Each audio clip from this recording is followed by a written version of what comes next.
अस्सलामुअलैकुम। I hope you all are doing well. Welcome back to RTP. और इस video में हम लोग फार्माकोजेनेटिक्स की स्टडी करने लगे हैं। तो pharmacogenetics is the study of drug affect.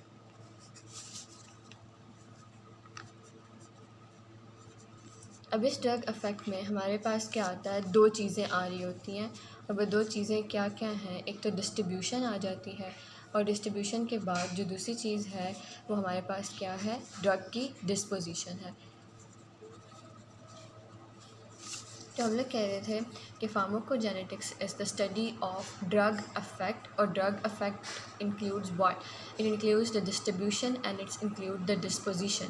ठीक है, उसके बाद हम लोग बात करते हैं कि डिस्पोजिशन की। तो डिस्पोजिशन में हमारे पास, हम इसको पहले ही डिस्कस कर चुके थे कि अगर हमारे पास डिस्ट्रीब्यूशन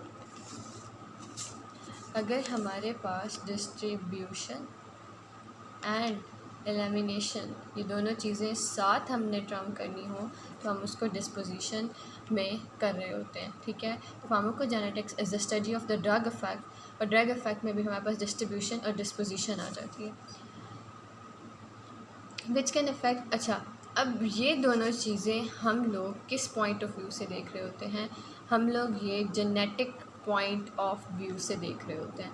क्योंकि जब एक जीन्स में डिफरेंस आ रहा होता है तो इसकी वजह से इंडिविजुअल जो रिस्पॉन्स होता है उसमें भी चेंजेस आना शुरू हो जाती हैं। तो pharmacogenetics is basically the study of the drug affect. और ड्रग अफेक्ट में क्या क्या आ जाता है, उसकी डिस्ट्रीब्यूशन आ जाती है, उसकी डिस्पोजिशन आ जाती है। और हम लोग कहते हैं कि डिस्पोजिशन में फ़र्दर ये दो चीज़ें आ जाती हैं।